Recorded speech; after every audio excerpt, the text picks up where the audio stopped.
Magandang hapon mga kahuan. Sa paglubog ng araw, habang unti-unting dumidilim at pinapalamig ng dapit hapon ang ating kapaligiran, narito na naman ang weather ni Juan upang magbigay ng pinakahuling balita tungkol sa ating panahon. So sit back, relax at panoorin ang ating pinaka-latest na weather update. Magandang hapon. Narito ang weather update for today, Thursday, November 16, 2023. Yung shear line natin or yung salubungan na mainit at malamig na hangin ay magdadala ng maulap na panahon na may mga kalat-kalat na pag-ulan dito sa eastern section ng Southern Luzon, Visayas at Mindanao. Samantala, yung northeast monsoon natin ay patuloy na nakakaapekto dito sa Northern Luzon at Central Luzon. Kung makikita natin dito sa satellite imagery, may mga kumpulan dito ng ulap, kaya asahan natin dito sa eastern section ng Northern Luzon na makakaranas sila ng maulap na panahon na may mga pag-ulan dulot netong northeast monsoon or ng hanging amihan. Para naman dito sa western section, kasama na ang Metro Manila, asahan naman natin ang bahagya hanggang sa maulap na panahon na may mga pulupulong may hina ng pag-ulan. Samantala, yung binabantayan nating low pressure area dito sa labas ng ating Philippine Area of Responsibility ay huling namataan sa layang 1,155 km east ng southeastern Mindanao.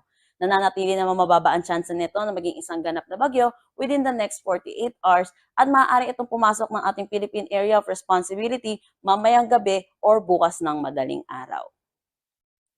Dako tayo sa magiging panahon natin bukas dito sa Luzon, November 17, asahan natin na makaka-apekto dito sa buong Luzon ang northeast monsoon or ang hanging amihan.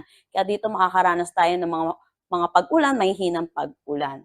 Dito sa Lawag, maglalaro ang temperatura between 22 to 33 degrees Celsius, Tugigaraw 24 to 28, Baguio 15 to 24, Metro Manila 23 to 32, Tagaytay 22 to 30, Legazpi 24 to 32 degrees Celsius. Para naman dito sa Calayan Island, sa Puerto Princesa, asahan natin ang temperatura between 25 to 33 degrees Celsius.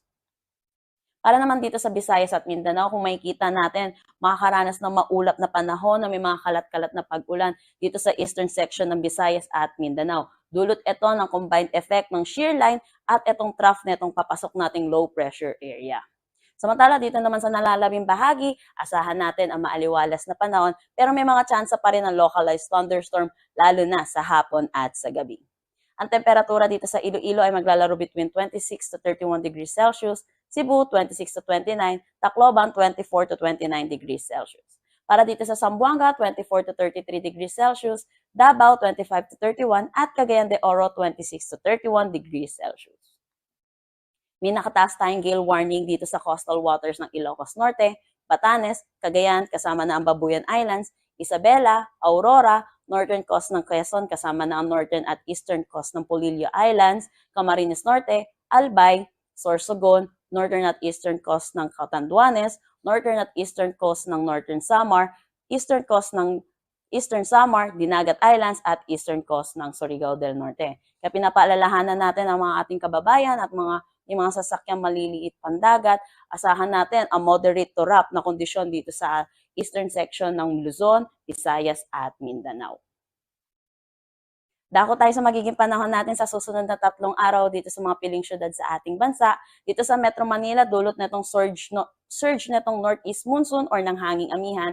Asahan natin ang bahagya hanggang sa maulap na panahon na may mga tsansa pa rin ng localized thunderstorm lalo na sa hapon at sa gabi. Ang temperatura dito sa Metro Manila ay maglalaro between 23 to 31 degrees Celsius. Para naman sa Baguio, asahan din natin ang maaliwalas na panahon pero may mga pulupulong may hinang pag-ulan sa susunod na 3 araw. Ang temperatura dito ay maglalaro between 15 to 25 degrees Celsius. Para naman sa Legazpi, kung makikita natin by Saturday, Sunday or the weekend, asahan natin na magiging maulap ang kanilang panahon na may mga kalat-kalat na pag-ulan dulot na itong shear line or at itong combined effect ng trough na itong low pressure area. Pero pagdating naman na Monday, makakaranas sila ng maaliwalas na panahon na may mga pulupulong may hinang pag-ulan dulot nitong northeast monsoon or ng hanging amihan. Ang temperatura dito ay maglalaro between 24 to 30 degrees Celsius. Para sa Cebu, Saturday and Sunday, asahan pa rin natin na magiging maulap ang kanilang panahon na may mga kalat-kalat na pag-ulan dulot netong shear line at trough netong low pressure area. Pero by Monday, asahan na natin na magiging maaliwalas na ang kanilang panahon pero hindi mawawala ang mga tsansa ng localized thunderstorm lalo na sa hapon at sa gabi. Ang temperatura dito ay maglalaro between 25 to 31 degrees Celsius.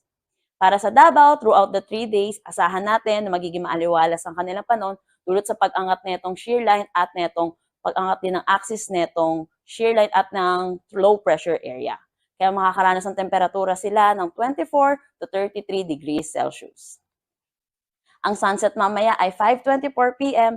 at ang sunrise bukas ay 5:58 a.m. Mga kabuuan, dito po nagtatapos ang ating huling update tungkol sa panahon para sa araw na ito. Naway nakatulong sa inyo ang ating weather updates para sa inyong pang-araw-araw na update, trivia at kaunting dagdag kaalaman tungkol sa panahon at klima ng ating bansa. Siguraduhing pindutin ang subscribe button at huwag kalimutang i-click ang notification bell para siguradong makakatanggap ka ng notification update sa tuwing may bagong palabas na video ang Weather ni Juan. Abangan ang susunod na Weather ni Juan update bukas po ng umaga. Ingat palagi at maraming salamat mga ka-Juan!